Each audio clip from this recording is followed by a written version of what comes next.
Hello class. जो आज का हम टॉपिक देखेंगे वो है force exerted by jet on a stationary vertical plate. Jet क्या है? जब भी हम कहीं नोजल के थ्रू कोई वाटर या फ्लूइड सप्लाई करेंगे, यहाँ पर जेट ऑफ वाटर है, यहाँ पर वाटर सप्लाई कर रहे हैं, तो ये जो पूरा वाटर आ रहा है इसको क्या कर रहे हैं हम? जेट ऑफ वाटर बोल रहे हैं। ठीक है, यहाँ पाइप है, पाइप के थ्रू हम यहाँ वाटर यहाँ पर ला रहे हैं और नोजल के थ्रू कहाँ स्ट्राइक कर रहे हैं? इस वर्टिकल प्लेट पे। ये वर्टिकल प्लेट कैसी है? फिक्स्ड है, अपनी जगह स्टेशनरी है। ठीक है, और कैसे इसका कोई इंक्लिनेशन नहीं है, ये वर्टिकल है। ठीक, अब इसमें क्या करना है? Consider a jet of water coming out from the nozzle strike a vertical plate, जो यहाँ पर दिखाया गया है। इसमें कंपोनेंट क्या है? वी क्या डिनोट कर रही है? वेलोसिटी ऑफ जेट, और डी क्या डिनोट कर रहा है? Diameter of jet. ठीक है, अगर हम जेट का एरिया देखेंगे तो क्रॉस सेक्शनल एरिया यहाँ पर लेंगे, जो कि क्या होगा? π/4 d स्क्वायर। सबको पता है। अब देखो यहाँ पर क्या हो रहा है, जो पानी का फ्लो है वो इस डायरेक्शन में आ रहा है, एक्स डायरेक्शन में आ रहा है। बट ये क्या है? फिक्स्ड प्लेट है, मूविंग नहीं है। केस क्या होना चाहिए था? जैसे यहाँ वाटर स्ट्राइक करेगा तो वाटर के साथ साथ प्लेट भी आगे मूव करनी चाहिए थी एक्स डायरेक्शन में। ठीक है, बट ये फिक्स्ड है, उसकी वजह से क्या हो रहा है? यहाँ पर वाटर दो स्ट्रीम में डिवाइड हो जा रहा है। कुछ वाटर अपवर्ड जा रहा है, कुछ वाटर क्या हो रहा है? डाउनवर्ड जा रहा है। ठीक, इसको हम देखते हैं। अब इसमें निकालना है कि हमें फोर्स कितना लग रहा होगा, तो उसके लिए क्या करना होगा? देखो, the jet after striking the plate will move along the plate. Plate के साथ क्या होगा? मूव करेगा। But the plate is at right angle to the jet. वो प्लेट क्या था? राइट एंगल था, उस टाइप से राइट एंगल बन रहा था जेट का और प्लेट का। Hence the jet after striking will get deflected through 90 degree. तो क्या होगा? जेट क्या होगा? यहाँ 90 डिग्री में डिफ्लेक्ट हो जाएगा। 90 डिग्री में क्या हो रहा है? यहाँ से और यहाँ का एंगल देखोगे तो क्या बन रहा है? 90 डिग्री में जेट क्या हो रहा है? डिफ्लेक्ट हो रहा है। और बोथ द साइड, अगर यहाँ पर साइड बंद होती तो क्लोज होता, तो क्या होता है? एक ही साइड का डिफ्लेक्ट होता है। बट यहाँ पर क्या हो रहा है?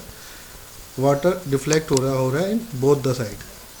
Has the component of velocity of jet in direction of jet after striking will be zero. अब जो जेट की वेलोसिटी है स्ट्राइकिंग के बाद क्या हो रही है? जीरो हो जा रही है। क्यों हो रही है? क्योंकि वो फिक्स्ड पोजीशन में है। ठीक है, अगर हम इसको फोर्स, कितना फोर्स उस पर एक्सर्ट कर रहा है ये वाटर निकालना हो तो क्या करेंगे? The force exerted by the jet on the plate in direction of jet, jet की डायरेक्शन में। ठीक है, जेट की डायरेक्शन क्या होगी? जेट की डायरेक्शन ये डायरेक्शन होगी, एक्स डायरेक्शन। जेट की डायरेक्शन में फोर्स कितना आएगा अगर कैलकुलेट करना हो तो हम कैसे कैलकुलेट करेंगे? एफ एक्स, एक्स डायरेक्शन में क्या होगा? Rate of change of momentum in direction of force. जो भी हमारी फोर्स की डायरेक्शन है उसमें rate of change of momentum जो होगा वही क्या होगा? फोर्स होगा। और डायरेक्शन क्या है? एक्स डायरेक्शन है, हमने देख लिया। एफ सफिक्स एक्स क्या बोल रहे हैं? फोर्स जो है एक्स की डायरेक्शन में। चेंज ऑफ मोमेंटम क्या होता है? Initial momentum minus final momentum, और rate with respect to time. और आप सबको पता ही है कि मोमेंटम क्या होता है? मास इंटू वेलोसिटी, एम होता है। ठीक है, तो यहाँ पर mass into initial velocity minus mass into final velocity. अब यहाँ पर आप देख रहे हैं जितना भी मास स्ट्राइक हो रहा है वो कांस्टेंट है। तो मास को अगर हम बाहर ले लें तो मास पर यूनिट टाइम, मतलब क्या हो गया? मास फ्लो रेट हो गया। ये मास फ्लो रेट इंटू क्या होगा? Initial velocity minus final velocity. ठीक, और आप सभी को पता है मास फ्लो रेट क्या होता है? रो ए बी होता है। ठीक, रो ए की रो क्या होगा? डेंसिटी, ए क्या हो गया? एरिया ऑफ जेट, और वी क्या हो गया? वेलोसिटी।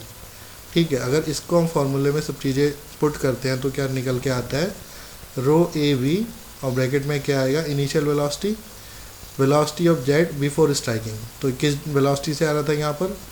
ये आ रहा था हमारा वी वेलोसिटी से। तो इनिशियल वेलोसिटी क्या हो जाएगी? वी हो जाएगी, और फाइनल वेलोसिटी क्या हो जाएगी? जस्ट बिकॉज ये स्टेशनरी है तो फाइनल वेलोसिटी v2 क्या हो जाएगी? या फाइनल वेलोसिटी क्या हो जाएगी? जीरो हो जाएगी। और इसका एरिया हमें ऑलरेडी पता है क्या है? एरिया क्या है? π/4 d स्क्वायर। अगर इस सब को हम फॉर्मूले में पुट करते हैं तो क्या आ जाएगा? Rho a b into v minus zero. Zero क्या है? Final velocity. तो फाइनली फार्मूला निकल के आता है रो ए बी स्क्वायर। ठीक है, एक्स डायरेक्शन में क्या फोर्स एक्सर्ट कर रहा है? ये रो ए बी स्क्वायर। ठीक है, अगर हम देखते हैं कि ये वाई डायरेक्शन में क्या फोर्स एक्सर्ट करेगा, तो वाई डायरेक्शन में एक वेलोसिटी हो जाएगी v पॉजिटिव, और ये हो जाएगी v माइनस। अगर हम इसको फॉर्मूले में पुट कर दें तो initial velocity minus final velocity, upward velocity क्या होगी v और डाउनवर्ड वेलोसिटी क्या होगी v, दोनों ही वेलोसिटी क्या होगी, एक दूसरे को कैंसिल आउट कर देंगी और force in direction of y क्या हो जाएगा, 0 हो जाएगा। मतलब ये जो जेट है जो वर्टिकल प्लेट पे स्ट्राइक कर रहा है ये y डायरेक्शन में कोई भी फोर्स इस पे एग्जर्ट नहीं कर रहा है, ठीक है। तो ये आपका क्या हो गया,